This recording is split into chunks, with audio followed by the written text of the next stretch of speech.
வாங்க ஒரு egg fried rice பார்க்கலாமா? பசங்க வந்து வெளியிலயே வாரத்துக்கு ஒரு நாள் வந்து ஃபாஸ்ட் ஃபுட்டில் வாங்கி சாப்பிட்றாங்களா? இந்த ஒரு ஃப்ரைட் ரைஸ் பண்ணி கொடுத்து பாருங்கள். இனிமேட்டு ஃபாஸ்ட் ஃபுட்டு பக்கமே போக மாட்டாங்க.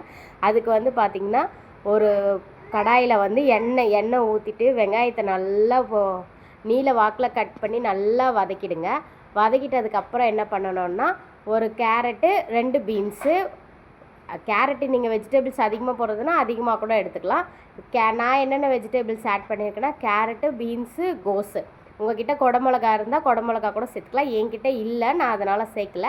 இது வந்து கோஸ் ஏன் இவ்வளோ பெருசு பெருசாக இருக்குன்னா, எண்ணெயில் வதங்கும் போது அது நல்லா சுருளாயிடும். அதனால தான் இவ்வளோ பெருசாக இருக்குது. அதுக்கப்புறம் பார்த்திங்கன்னா, ஒரு நல்லா வதங்கினதுக்கப்புறம் 2 முட்டையை வந்து அடித்து நல்லா பீட் பண்ணிவிட்டு அதில் ஊற்றிடுங்க. ஊற்றிட்டு நல்லா ஸ்லோ ஃப்ளேம்லேயே வச்சு நல்லா கிளறி விடுங்க. முட்டை ஸ்க்ராம்பிள் ஆகி வந்துடும். அதுக்கப்புறம் பார்த்திங்கன்னா, மிளகுத்தூள், கொஞ்சோண்டு சிக்கன் மசாலா நான் போட்டிருக்கேன். உங்களுக்கு வேணும்னா யூஸ் பண்ணிக்கலாம், வேண்டாம்னா நீங்கள் அவாய்ட் பண்ணிக்கலாம். அதுக்கப்புறம் கொஞ்சம் லைட்டாக பார்த்திங்கன்னா கரம் மசாலா போட்டுக்கோங்க.